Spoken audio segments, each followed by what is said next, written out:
कयामत की निशानियां जो पूरी हो चुकी हैं। बिस्मिल्लाहिर्रहमानिर्रहीम। अस्सलामु अलैकुम वरहमतुल्लाह वबरकातुहू। यकीनन तमाम तारीफ अल्लाह के लिए है। हम उसकी तारीफ बयान करते हैं, उसी से मदद के तलबगार हैं। गवाही देता हूं कि अल्लाह के सिवा कोई माबूद बरहक नहीं। नाजरीन, कयामत की बड़ी बड़ी निशानियां तस्बीह के दानों की तरह हैं। जब तस्बीह टूटती है तो दाने बिखर जाते हैं। यानी कयामत की बड़ी निशानियां भी ऐसे ही तेजी से नमूदार होंगी जैसे तस्बीह टूटने से दाने ऊपर नीचे तेजी से गिरते हैं।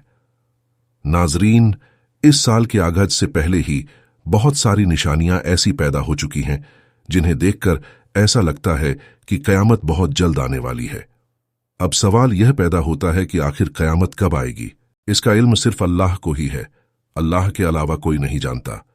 अल्लाह रब्बुल इज्जत ने कयामत की निशानियां बयान फरमाई हैं जो कयामत के करीब ज़हूर पजीर होंगी। नबी मुकर्रम सल्लल्लाहु अलैहि वसल्लम ने भी उन निशानियों के बारे में अपनी उम्मत को आगाह फरमाया है। आज की इस वीडियो में हम आपको नबी करीम सल्लल्लाहु अलैहि वसल्लम की हदीस मुबारका की रोशनी में कयामत की उन निशानियों के बारे में बताएंगे जो आज तक पूरी हो चुकी हैं। नाजरीन, अलामाते कयामत से मुराद कयामत की वो निशानियां हैं। पिछली आसमानी किताबों में आप सल्लल्लाहु अलैहि वसल्लम की दुनिया में तशरीफ आवरी और आपकी वफात का जिक्र है। पिछली आसमानी किताबों में आप सल्लल्लाहु अलैहि वसल्लम का लक़्ब नबील साख्ता लिखा है, जिसका मानी है कयामत का नबी, यानी आप वो आखिरी नबी हैं जिनकी उम्मत पर कयामत कायम होगी। औलाद नाफरमान हो जाएगी, बेटियां तक मां की नाफरमानी करने लगेंगी, दोस्त को अपना और बाप को पराया समझा जाने लगेगा, इल्म उठ जाएगा और जहालत आम हो जाएगी। दीन का इल्म लोग दुनिया कमाने के लिए हासिल करने लगेंगे, नाहल लोग अमीर और हाकिम बन जाएंगे और हर किस्म के मुआमलात, ओहदों और मनासिब नाहल लोगों के सुपुर्द हो जाएंगे। जो जिस काम का अहल और लायक नहीं होगा वो काम उसके सुपुर्द कर दिया जाएगा। लोग जालिमों और बुरे लोगों की ताजीम इस वजह से करने लगेंगे कि वे उन्हें तकलीफ ना पहुंचाएं। शराब खुल्लम खुल्ला पी जाने लगेगी, जिनाकारी और बदकारी आम हो जाएगी। ऐलानिया तौर पर नाचने और गाने वाली औरतें आम हो जाएंगी। गाने बजाने का सामान और औजार मौसीकी भी आम हो जाएंगे।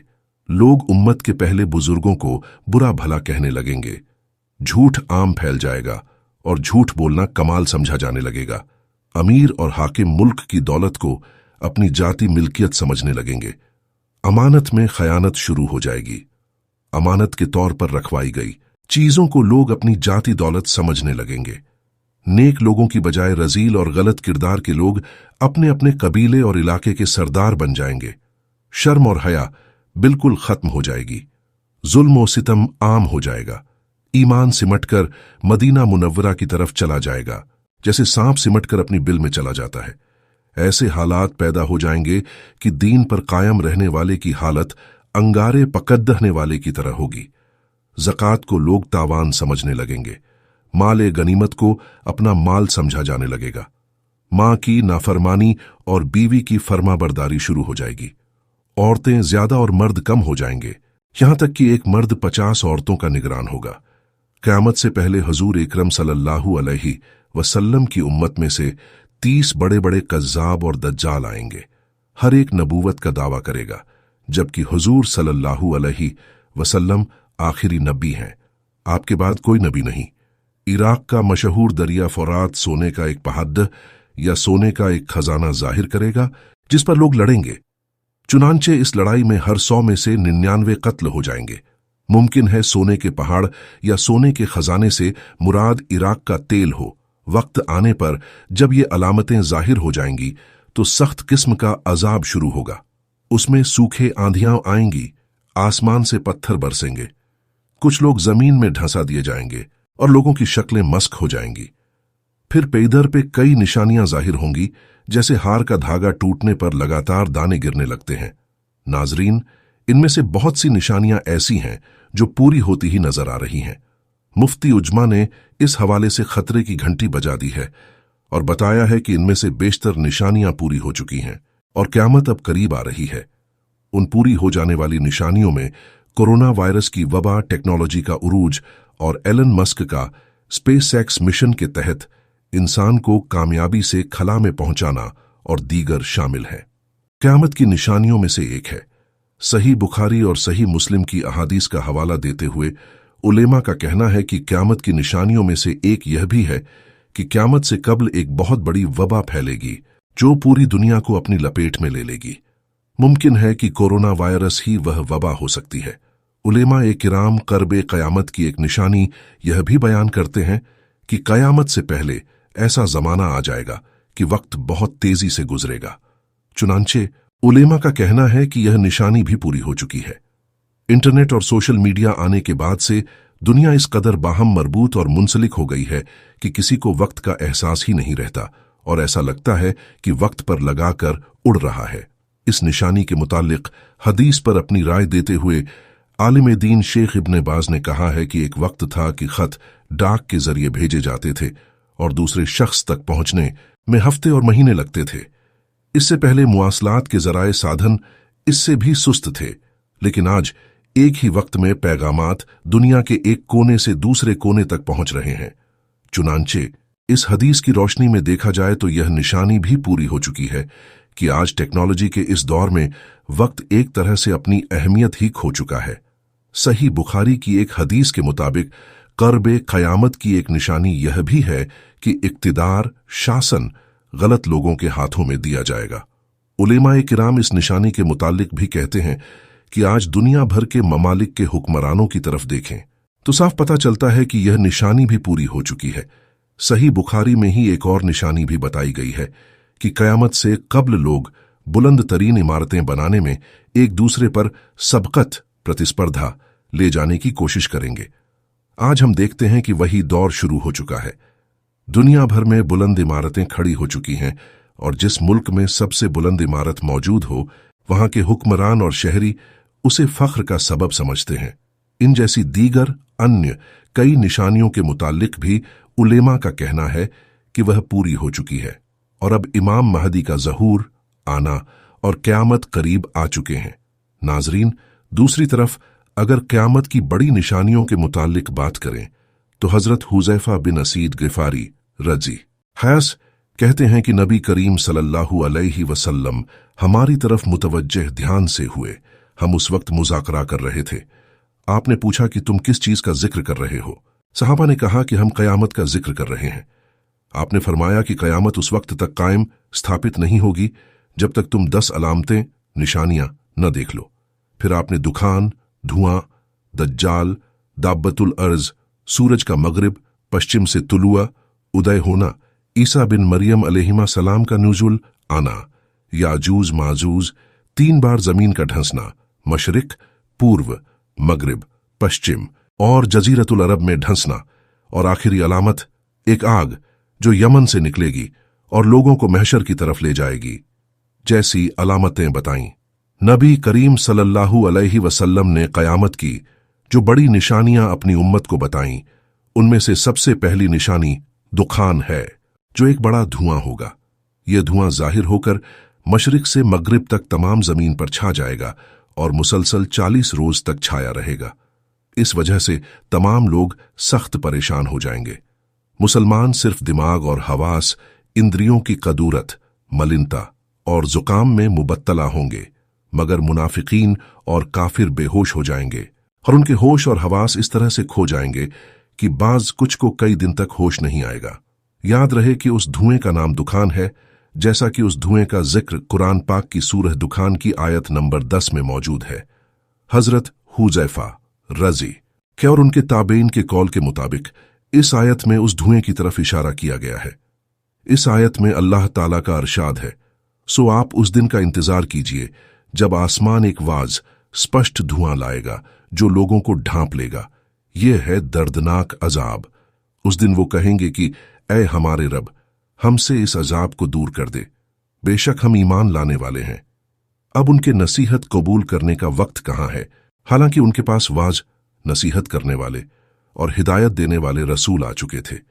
फिर उन्होंने उस रसूल से इराद कर दिया और कहा, यह सिखाए हुए दीवाने हैं। नाजरीन, याद रहे कि इस आयत में आसमान के धुआं लाने से मुराद है कर्ब ए क़यामत में धुआं का जाहिर होना। जैसा कि कतादा ने कहा है कि इस आयत का मानी अर्थ है, या मोहम्मद सल्लल्लाहु अलैहि वसल्लम आप उन काफिरों के साथ उस दिन का इंतजार कीजिए जब आसमान पर वाज धुआं छा जाएगा। आसमान के धुआं लाने का मतलब यह है कि कर्ब क़यामत आसमान पर धुआं जाहिर होगा और यह कर्ब क़यामत की अलामत है। एक रिवायत के मुताबिक आयाम ए कहत, अकाल के दिनों में कुफ्फार की भूख की कैफियत को मिजाजन तशबीह के तौर पर धुएं से ताबीर किया गया है। दोस्तों, यह क़यामत की पहली बड़ी निशानी के हवाले से तफसीली जिक्र था। अब बात करते हैं क़यामत की दूसरी बड़ी निशानी की। तो याद रहे कि 10 बड़ी निशानियों वाली हदीस में नाजरीन याद रहे कि दज्जाल के फितने को इस कायनात का सबसे बड़ा फितना कहा गया है। बताया गया है जैसा कि नबी करीम सल्लल्लाहु अलैहि वसल्लम का फरमान ए आलिशान है कि इस दुनिया में दज्जाल से बड़ा कोई फितना नहीं होगा। आइए दज्जाल के बारे में मुकम्मल तफसीलात बताते हैं। दज्जाल की शक्ल सूरत कैसी होगी, उसके मक्कारियां क्या होंगी, वह कहां मौजूद है, कहां से उसका ज़हूर आना होगा और उसका कत्ल कौन करेगा। रिवायतों में आता है कि दज्जाल एक नौजवान मर्द होगा जो भारी भरकम जिस्म और सफेद रंगत का मालिक होगा। आम लोगों में उसका लगभ उपाधि मसीह होगा। वह एक आंख से काना होगा, उसके बाल छोटे और घुंघराले होंगे। उसकी सवारी में एक बड़ा गड्ढा होगा। सबसे पहले उसका ज़हूर इराक और शाम के दरमियान होगा, जहां वह नबूवत और रिसालत का दावा करेगा। वहां से वह अस्फहान चला जाएगा, जहां उसके साथ 70,000 यहूदी होंगे। यहूदी उसके साथ मिलकर खुदाई का दावा करेंगे और चारों तरफ फसाद फैलाएंगे। कहते हैं कि लोगों की आजमाइश के लिए अल्लाह ताला उससे बड़े बड़े अजीब और गरीब काम जाहिर करवाएगा। उसकी पेशानी पर काफिर लिखा होगा, जिसकी पहचान सिर्फ अहले ईमान ही कर सकेंगे। उसके साथ एक आग होगी जिसे वह दोजख नरक से ताबीर करेगा, और एक बाग होगा जिसे वह जन्नत कहेगा। मुखालिफ विरोध करने वालों को वह आग में डालेगा और मुनाफिकों को जन्नत में। उसके पास खाने पीने की चीजों का बड़ा जखीरा होगा, जिसे वह अपनी मर्जी के मुताबिक लोगों को देगा। जो उसके खिलाफ होगा उसे वह भूखा रखेगा। इस तरह के कई अन्य फितने मुसलमानों को पहुंचाएगा, मगर अल्लाह के फजल और करम से अल्लाह का जिक्र, तस्बीह और तहलील मुसलमानों को बचाने का जरिया बनेगी। दोस्तों, रिवायतों के मुताबिक उसके जाहिर होने से 2 साल पहले अकाल रह चुका होगा और तीसरे साल के अकाल के दौरान उसका ज़हूर होगा। कहते हैं कि उसके साथ जन्नत और दोजख भी होगी, लेकिन हकीकत में उसकी जन्नत दोजख और दोजख जन्नत होगी। जो शख्स उसकी दोजख में डाला जाएगा, उसे चाहिए कि सूरह कहफ की शुरुआती आयतें पढ़े, तो उसकी दोजख उसके लिए बाग बन जाएगी, जैसे कि हजरत इब्राहीम अलैहिस्सलाम के लिए आग बाग बन गई थी। रिवायतों के मुताबिक उसका एक फितना यह भी होगा कि वह एक देहाती से कहेगा कि अगर मैं तेरे माँ बाप को जिंदा कर दूं तो क्या तू मुझे खुदा मानेगा।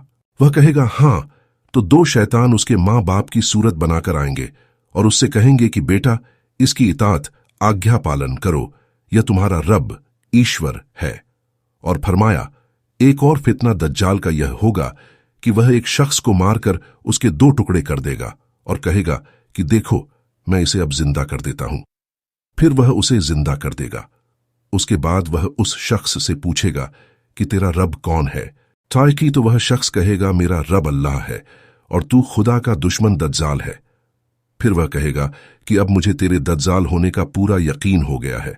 और उस रोज चरने वाले जानवर खूब मोटे ताजे होंगे, उनके पेट भरे हुए होंगे और थन दूध से लबालब होंगे। सिवाय मक्का मुअज्जमा और मदीना मुनव्वरा के कोई भी जमीन ऐसी नहीं होगी जहां दज्जाल न पहुंचा हो। मक्का और मदीना में दाखिल होते वक्त फरिश्ते उसे नंगी तलवारों से रोकेंगे। दज्जाल के बारे में एक तफसीली रिवायत में है कि हजरत अब्बू इमामा रजी अल्लाहु ताला अन्हु फरमाते हैं कि नबी करीम सल्लल्लाहु अलैहि वसल्लम ने हमें एक खुतबा उपदेश दिया और उसमें दज्जाल का हाल बयान किया। आपने फरमाया, जब से अल्लाह ताला ने औलाद आदम को पैदा किया है, उस वक्त से लेकर अब तक दज्जाल से बढ़कर कोई फितना पैदा नहीं हुआ। तमाम अंबिया अपनी उम्मत को दज्जाल से डराते रहे हैं, क्योंकि तमाम अंबिया का आखिरी मैं हूं और तुम भी आखिरी उम्मत हो। इसलिए दज्जाल तुम ही लोगों में पैदा होगा। अगर वह मेरी जिंदगी में जाहिर हो जाए तो मैं तुम सबकी तरफ से उसका मुकाबला करूंगा, लेकिन क्योंकि वह मेरे बाद जाहिर होगा, इसीलिए हर शख्स को अपने नफ्स की तरफ से अपना बचाव करना होगा। अल्लाह मेरी तरफ से उसका मुहाफिज रक्षक होगा और मजीद फरमाया, सुनो, दज्जाल शाम और इराक के माबैन जगहों से जाहिर होगा और अपने दाएं बाएं बहुत से ममालिक देशों में फसाद फैलाएगा। ए अल्लाह के बंदो, ईमान पर कायम रहना।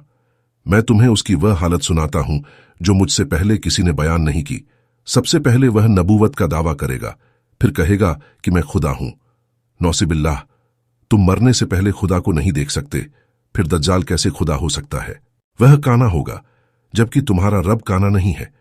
उसकी पेशानी पर काफिर लिखा होगा, जिसे हर मोमिन चाहे आलिम हो या जाहिल सब पढ़ सकेंगे। हजूर नबी करीम सल्लल्लाहु अलैहि वसल्लम ने फरमाया, जब दज्जाल वीराने पर से गुजरे, अमाग या दाबिक के मुकाम पर न पहुंच जाए, फिर उनसे जो आदमी कैद किए गए हैं उन्हें और हमें छोड़ दो, हम उनसे जंग करेंगे। मुसलमान कहेंगे कि नहीं, अल्लाह की कसम, हम किसी भी हाल में अपने भाइयों को तुम्हारे हवाले नहीं करेंगे। इस पर वह उनसे जंग करेंगे। अब 1/3 मुसलमान भाग खड़े होंगे, जो इसके बाद हर किस्म के फितनों से महफूज और मामून हो जाएंगे। इसके बाद ये लोग जल्द ही कुस्तुनतुनिया फतह कर लेंगे और अपनी तलवारें जैतून के दरख्तों पर लटकाएंगे। अभी ये लोग माले गनीमत तकसीम कर ही रहे होंगे कि मसीह यानी दज्जाल की खबर आएगी कि वह तुम्हारे पीछे, तुम्हारे घरों और बेटियों में घुस चुका है। ये सुनते ही ये लश्कर दज्जाल के मुकाबले के लिए कुस्तुनतुनिया से रवाना हो जाएगा, लेकिन यह खबर गलत होगी। फिर जब ये लोग शाम पहुंचेंगे तो दज्जाल वाकई निकल आएगा।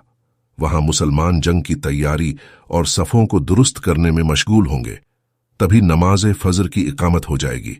अगर हजरत ईसा अलैहिस्सलाम उसे छोड़ भी देते तब भी वह गल गल कर हलाक हो जाता, लेकिन अल्लाह ताला उसे हजरत ईसा अलैहिस्सलाम के हाथों कत्ल करवाएगा और वह अपने नेजे पर उसका खून दिखाएंगे। इस हदीस को इमाम मुस्लिम और इब्ने हिब्बान में रिवायत किया गया है। दोस्तों, दज्जाल के कत्ल के हवाले से एक और हदीस मुस्लिम शरीफ में भी इस तरह बयान की गई है कि अल्लाह ताला हजरत ईसा अलैहिस्सलाम को भेजेगा। हजरत ईसा अलैहिस्सलाम दमिश्क के जामे मस्जिद के सफेद मीनार के पास उतरेंगे। दमिश्क के शहर में मरिक की तरफ जर्द रंग का कपड़ा पहने होंगे और अपने दोनों हाथ 2 फरिश्तों के बाजुओं पर रखे हुए होंगे। जब हजरत ईसा अलैहिस्सलाम अपना सिर झुकाएंगे तो पसीना टपकेगा और जब सिर उठाएंगे तो मोती की तरह बूंदें बहेंगी। जिस काफिर के पास हजरत ईसा अलैहिस्सलाम उतरेंगे उसे उनके दम, सांस की भाप लगेगी और वह मर जाएगा। उनके दम का असर वहां तक पहुंचेगा जहां तक उनकी नजर पहुंचेगी। फिर हजरत ईसा अलैहिस्सलाम दज्जाल को तलाश करेंगे और उसे बाबे लुद गेट पर पाएंगे और उसे कत्ल करेंगे। फिर हजरत ईसा अलैहिस्सलाम उन लोगों के पास आएंगे जिन्हें अल्लाह ने दज्जाल से बचाया होगा और शफकत से उनके चेहरों को सहलाएंगे और उन्हें जन्नत में उनके मकामात की खुशखबरी देंगे। दोस्तों, दुखान और दज्जाल के हवाले से तफसील आप सुन चुके हैं, जो क़यामत की बड़ी निशानियों में से पहली 2 निशानियां हैं। तीसरी बड़ी निशानी है दाबतुल अर्ज। दाबतुल अर्ज से मुराद एक अजीब और नादिर शक्ल का जानवर है जो मक्का मुकर्रमा में सफा और मरवा के दरमियान से प्रकट होगा। इसका जिक्र कुरान मजीद में भी किया गया है। उलेमा लिखते हैं कि वह जानवर चौपाए की शक्ल में होगा जिसकी लंबाई 7 गज होगी। उसका प्रकट होने का तरीका यह होगा कि कोहे सफा पहाड़ जो काबा की मरिक की तरफ वाक़े है, अचानक झलझले से फट जाएगा और उसमें से यह जानवर निकलेगा।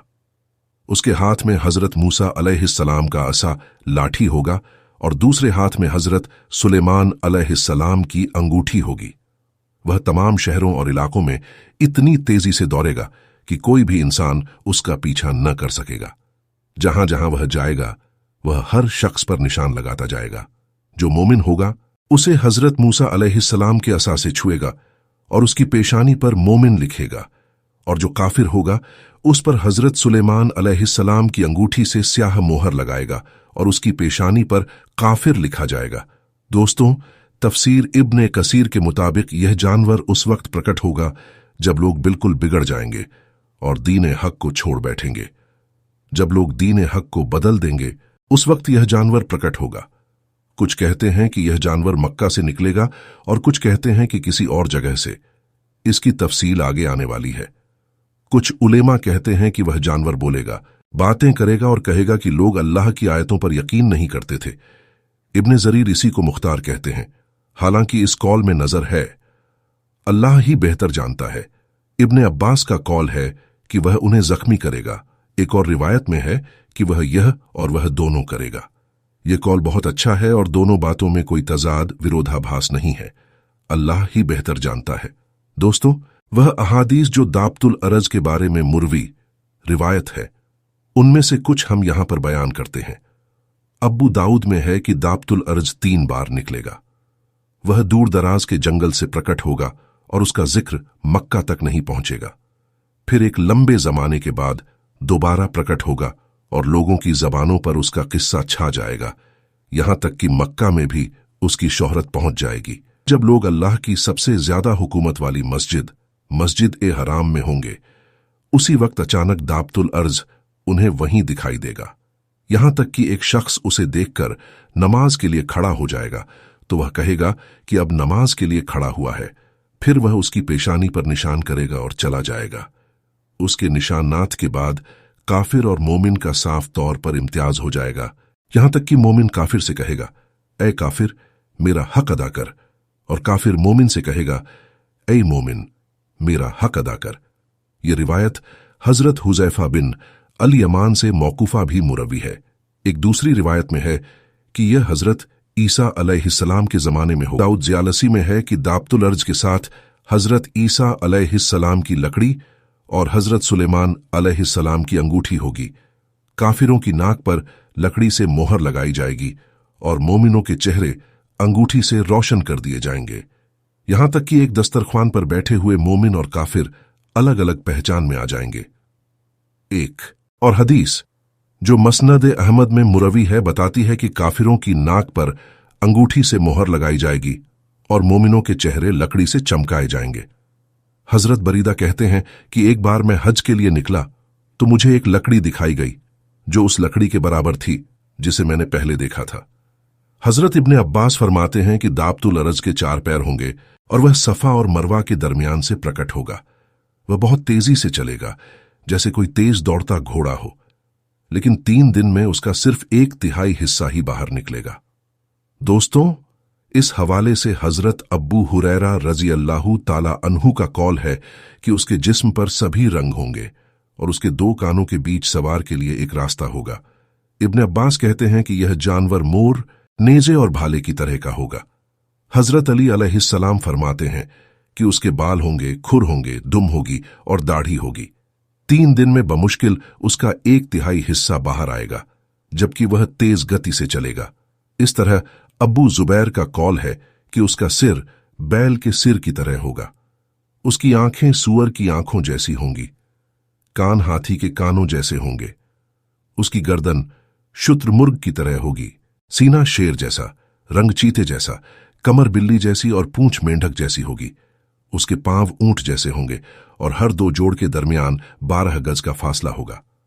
उसके पास हजरत मूसा अलैहिस्सलाम की लकड़ी और हजरत सुलेमान अलैहिस्सलाम की अंगूठी होगी। हर मोमिन के चेहरे पर मूसा अलैहिस्सलाम के असा लाठी से निशान किया जाएगा और उसकी पेशानी पर मोमिन लिखा जाएगा, और हर काफिर के चेहरे पर सुलेमान अलैहिस्सलाम की अंगूठी से मोहर लगाई जाएगी और उसकी पेशानी पर काफिर लिखा जाएगा। इस तरह मोमिन और काफिर स्पष्ट रूप से पहचाने जाएंगे। लोग खाने पीने या खरीद फरोख्त के वक्त एक दूसरे को ए मोमिन या ए काफिर कहकर पुकारेंगे। दाबतुल अर्ज एक एक का नाम लेकर उन्हें जन्नत की खुशखबरी या जहन्नम की बुरी खबर सुनाएगा। दोस्तों, ये थी तफसील दाबतुल अर्ज के हवाले से जो मुख्तलिफ रिवायात में बयान हुई है। अब तज़किरा करते हैं बाकी की निशानियों का। दोस्तों, कुरान पाक में अरशाद रब्बानी है। ये उसके सिवा किस बात के मुंतजिर हैं कि उनके पास फरिश्ते आएं या तुम्हारा परवरदिगार आए या तुम्हारे परवरदिगार की कुछ निशानियां आएं। मगर जिस दिन तुम्हारे परवरदिगार की कुछ निशानियां आ जाएंगी तो जो शख्स पहले ईमान नहीं लाया होगा उस वक्त उसे ईमान लाना कुछ फायदा नहीं देगा, और अगर उसने नेक अमल नहीं किए होंगे तो गुनाहों से तौबा करना मुफीद नहीं होगा। ऐ पैगंबर, इनसे कह दो कि तुम भी इंतजार करो, हम भी इंतजार करते हैं। ऐ दोस्तों, इन आयात में अल्लाह रब्बुल इज्जत काफिरों और पैगंबर के मुखालिफों को और अपनी आयतों को झुठलाने वालों को और अपनी राह से रोकने वालों को डरा रहा है। क्या वह कयामत का इंतजार कर रहे हैं जब फरिश्ते भी आएंगे और खुद अल्लाह कहार भी आएगा? उस वक्त ईमान भी बेसूद होगा और तौबा भी बेकार हो जाएगी। बुखारी शरीफ में इस आयत की तफसीर में है कि रसूलुल्लाह सल्लल्लाहु अलैहि वसल्लम ने फरमाया, कयामत कायम न होगी जब तक कि सूरज मगरिब से न निकल आए। जब यह निशानी जाहिर हो जाएगी तो जमीन पर जितने लोग होंगे सब ईमान लाएंगे, लेकिन उस वक्त का ईमान महज बेसूद है। फिर आपने यही आयत पढ़ी। हदीस में है कि जब कयामत की 3 निशानियां जाहिर हो जाएं तो बेईमान को ईमान लाना और गुनाहगार को तौबा करना कुछ सूद नहीं देगा। सूरज का मगरिब से निकलना, दज्जाल का आना और दाबतुल अर्ज का जाहिर होना। अगली निशानी हजरत ईसा अलैहिस्सलाम का नुज़ुल, उतरना है। याद रहे कि हजरत ईसा अलैहिस्सलाम का नुज़ुल हजरत इमाम मेहदी अलैहिस्सलाम के ज़हूर के बाद होगा। चुनांचे आप एक दिन शाम के वक्त आसमान से दमिश्क की जामे मस्जिद के मरिक की तरफ सफेद मीनार पर उतरेंगे और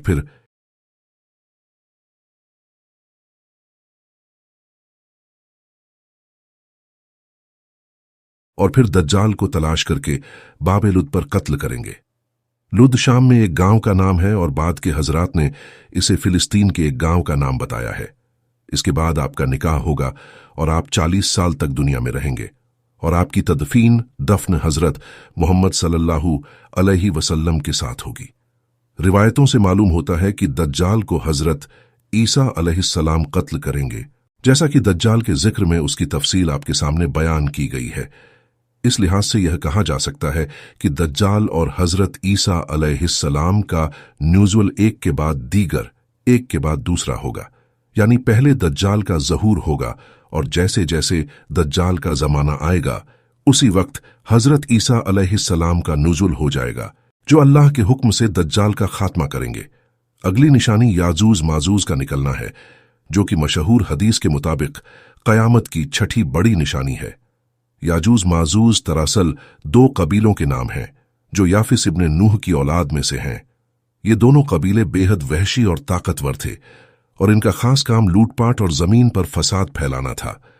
ये कबीले एक घाटी में रहते थे जिसे जुल्करनैन ने एक ऐसी दीवार से बंद कर दिया था जिसकी बुलंदी उस घाटी के दोनों तरफ के पहाड़ों की चोटी तक पहुंची थी और मोटाई 7 गज की थी। यह दीवार लोहे और पिघले हुए तांबे से बनाई गई थी।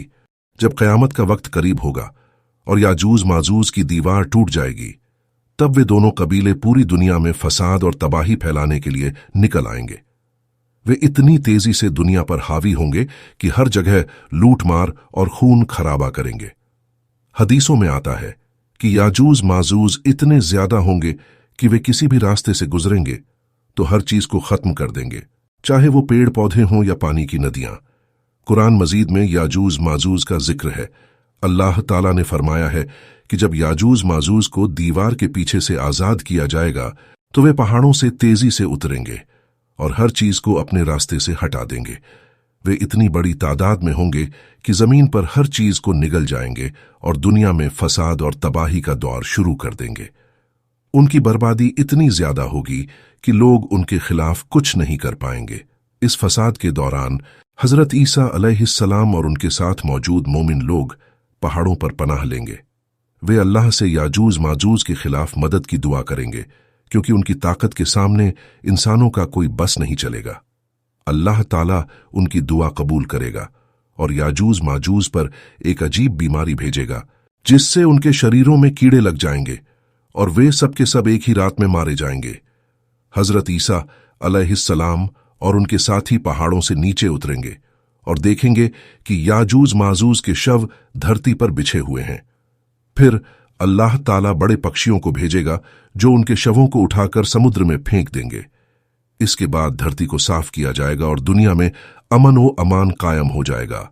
याजूज माजूज के खत्म होने के बाद एक लंबी और सुकून भरी जिंदगी का दौर शुरू होगा, जिसमें हजरत ईसा अलैहिस्सलाम इंसाफ के साथ हुकूमत करेंगे। दुनिया में हर तरफ खुशहाली और बरकत होगी। लोग अमन और शांति में रहेंगे, यहां तक कि भेड़िए और भेड़ें भी एक साथ रहेंगे और बच्चों को सांपों से भी कोई डर नहीं होगा। इस दौर में कोई लड़ाई या फसाद नहीं होगा और लोग सिर्फ अल्लाह की इबादत करेंगे। यह दौर कई सालों तक चलेगा और इसके बाद धीरे धीरे दुनिया अपने अंत की तरफ बढ़ेगी। धीरे धीरे लोग फिर से गुमराही की तरफ लौटने लगेंगे और अल्लाह की तरफ से क़यामत की आखिरी बड़ी निशानियां जाहिर होना शुरू होंगी। क़यामत के करीब आने की निशानियों में से एक सूरज का मगरिब पश्चिम से निकलना भी है, जो कि अंतिम निशानियों में से एक है। सूरज का मगरिब से निकलना क़यामत की सबसे आखिरी बड़ी निशानियों में से एक है। जब सूरज पश्चिम से निकलेगा तो वह अल्लाह की तरफ से एक स्पष्ट निशानी होगी। उस वक्त तक जो लोग ईमान नहीं लाए थे उनके लिए ईमान लाना या तौबा करना फायदेमंद नहीं होगा। इस बारे में हदीसों में आता है कि उस वक्त सारे लोग ईमान लाएंगे, लेकिन अल्लाह के हुक्म से उस वक्त का ईमान लाना या तौबा करना स्वीकार नहीं किया जाएगा, क्योंकि यह वक्त तौबा और ईमान का नहीं होगा। इसके बाद क़यामत की अन्य निशानियां तेजी से एक के बाद एक जाहिर होती जाएंगी। एक बहुत बड़ी आग यमन से निकलेगी, जो लोगों को महशर के मैदान हिसाब किताब के लिए जमा होने की जगह की तरफ हाँक कर ले जाएगी। यह आग सबको एक जगह जमा कर देगी जहां सबका हिसाब किताब होगा। इस तरह क़यामत की बड़ी और आखिरी निशानियां पूरी होंगी और दुनिया का अंत हो जाएगा। यहां तक क़यामत की बड़ी निशानियों का जिक्र है जिनका जाहिर होना अल्लाह की ओर से तय है। और इसके बाद क़यामत का वक्त तेजी से करीब आ जाएगा। क़यामत के दिन अल्लाह के हुक्म से सबसे पहले एक बहुत तेज आवाज, सूर की फूंक, सुनी जाएगी। यह आवाज इतनी शक्तिशाली होगी कि पूरी कायनात कांप उठेगी। हर जिंदा चीज मर जाएगी और हर इंसान, जानवर और परिंदा खत्म हो जाएगा। पहाड़ पिघल जाएंगे, सितारे टूटकर बिखर जाएंगे और समुद्र उफान मारते हुए सूख जाएंगे। यह वह वक्त होगा जब दुनिया का हर नक्शा मिट जाएगा और पूरी कायनात तबाह हो जाएगी। इसके बाद क़यामत की दूसरी फूंक, सूअर की दूसरी बार फूंक के साथ अल्लाह के हुक्म से तमाम मखलूक फिर से जिंदा की जाएगी। सारे इंसान अपनी अपनी कब्रों से उठकर महशर के मैदान की तरफ जाएंगे, जहां उनका हिसाब किताब लिया जाएगा। यह मैदान बहुत विशाल होगा, लेकिन कोई पेड़, पहाड़ या छाया नहीं होगी। इंसान अपनी बुराइयों और गुनाहों के बोझ से परेशान होगा। हर कोई सिर्फ अपने नफ्स, स्वयं के लिए सोच रहा होगा और हर इंसान अपने कर्मों की चिंता में डूबा होगा। इस दिन की कठिनाई इतनी भयंकर होगी कि मां अपने बच्चों को भूल जाएगी, भाई भाई से अलग हो जाएगा और हर कोई अपनी जान बचाने की फिक्र में होगा। इस महशर के मैदान में अल्लाह ताला इंसानों के सारे अमल उनके सामने पेश करेगा। एक एक कर हर इंसान का हिसाब होगा, चाहे वह छोटे से छोटा अमल हो या बड़े से बड़ा। जो लोग दुनिया में नेक काम करते थे, अल्लाह ताला उनके अमल को देखकर उन्हें जन्नत का हकदार बनाएगा। जन्नत में ऐसी नेमतें होंगी जो किसी आंख ने देखी नहीं, किसी कान ने सुनी नहीं और किसी दिल में कभी नहीं आई। जन्नत एक ऐसा स्थान होगा जहां कोई दुख, दर्द या गम नहीं होगा।